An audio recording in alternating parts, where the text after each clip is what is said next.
एक बार एक गरीब पति अपनी पत्नी के साथ रहता था। उनके घर की हालत बड़ी खराब थी। एक दिन उसकी पत्नी ने, जिसके बाल बहुत ज्यादा लंबे थे, अपने पति से रिक्वेस्ट की कि मेरे बाल बड़े लंबे हैं लेकिन आजकल बड़े उलझे उलझे से रहते हैं क्योंकि मेरा पुराना कंघा टूट गया है। इस वजह से मैं अपने बालों को संवार नहीं पा रही हूँ। क्या मुझे नया कंघा दिला देंगे? तो उसके पति को बड़ा अफसोस फील हुआ क्योंकि वो अपनी पत्नी की इतनी छोटी सी ख्वाहिश को भी पूरा नहीं कर पा रहा था क्योंकि उसके पास पैसे नहीं थे। उसने अपनी पत्नी से माफी मांगते हुए कहा कि बहुत दिन से मेरी घड़ी का एक फीता टूटा हुआ है लेकिन मैं उसे भी रिपेयर नहीं करवा पा रहा क्योंकि हमारे पास पैसे नहीं है, मुझे माफ कर दो। पत्नी को अपने पति की हालत और घर की हालत पे बड़ा अफसोस फील हुआ लेकिन उसने अपने पति को फोर्स नहीं किया और वो पति काम पर निकल चुका था। जैसे ही वो पति काम पर जा रहा था उसे रास्ते में घड़ी की दुकान दिखाई दी। वो घड़ी की दुकान पर गया लेकिन उसने अपनी घड़ी रिपेयर नहीं करवाई। उसने एक्चुअली अपनी घड़ी को, जो कि टूटी हुई थी, उसे जितने पैसे मिल रहे थे उतने पैसों में बेच दिया और उन पैसों से अपनी पत्नी के लिए बहुत अच्छा सा कंघा खरीदा। कमाल की बात है ना। अपना काम खत्म करके पति अपने हाथ में कंघा लिए जैसे ही घर के दरवाजे पर पहुंचा और जैसे ही उसने दरवाजा खटखटाया और जैसे ही दरवाजा खुला वो अपनी पत्नी को देख के हैरान रह गया क्योंकि उसकी पत्नी ने घर पे ही अपने लंबे बालों को काट कर बहुत ही छोटा कर लिया था और उन्हीं बालों को बेचकर अपने पति की घड़ी के लिए फीता खरीद लिया था जो कि उसके हाथ में था।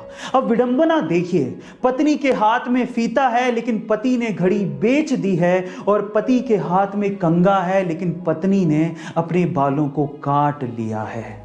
दोनों उस वक्त बहुत बुरी तरह से रोने लगे। वो इसलिए नहीं रो रहे थे कि उन्होंने कुछ ऐसी चीज खरीद ली थी जो कि अब उनके किसी काम की नहीं थी, बल्कि वो इसलिए रो रहे थे क्योंकि वो एक दूसरे से इतना प्यार करते थे। वो उस वक्त उन्हें समझ में आ रहा था। गाइस, शादियां ऐसे ही नहीं निभती। आजकल लोग जितनी जल्दी शादियां करते हैं उससे जल्दी तो तलाक की नौबत आ जाती है। मानो शादी 7 जन्मों का साथ नहीं 7 दिनों की रिवायत हो। शादियां एक दूसरे को प्यार करके, एक दूसरे को समझ के निभती हैं। अब इस कहानी से सीखने लायक बात क्या है जानते हैं? मैं आपको बताता हूं। किसी को प्यार करना कोई बड़ी बात नहीं है क्योंकि एक तरफा प्यार बहुत लोग करते हैं, पर किसी से प्यार पाना यह एक बड़ी बात है क्योंकि फैन हर किसी के नहीं होते। लेकिन आप जानते हैं कि सबसे बड़ी बात क्या है?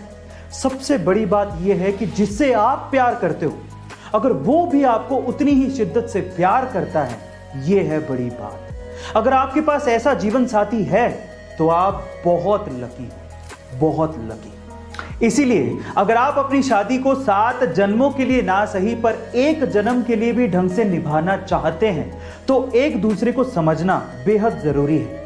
एक दूसरे की भावनाओं को समझें, एक दूसरे को प्यार करें, रिस्पेक्ट दें। जरूरी नहीं है कि समाज के सामने ही आप ये सब काम करें, बल्कि जब आप घर पे हों और तब आप ये काम करते हैं तो आपके रिश्ते की बुनियाद बहुत ज्यादा मजबूत होगी। लास्ट में मैं आपसे सिर्फ इतना कहना चाहता हूं कि जितना ज्यादा हो सके अपने पार्टनर के साथ अपने रिश्तों को मजबूत करिए। चाहे खुशी हो चाहे गम, एक दूसरे का साथ दीजिए और खुश रहिए। ये बात है सन 1990 की, जब दिल्ली के एक व्यक्ति ने एमआरएफ कंपनी के 20,000 शेयर्स खरीदे। तब एमआरएफ कंपनी के एक शेयर की कीमत लगभग 10 रुपए थी, यानी कि लगभग 2 लाख रुपए उस व्यक्ति ने एमआरएफ कंपनी में इन्वेस्ट कर दिए थे।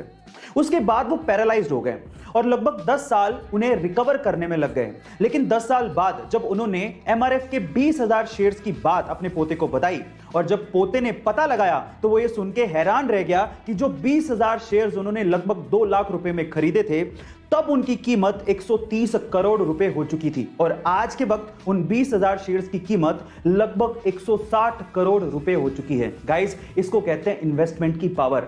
हम मिडिल क्लास लोग ज्यादातर अपनी सेविंग्स को या तो एफडी में या आरडी में रखते हैं, लेकिन अगर उसका 10 या 20% हिस्सा भी हम लोग इन्वेस्ट कर दें तो शायद हमारे वारे न्यारे हो जाएं। तो आज ही इन्वेस्टमेंट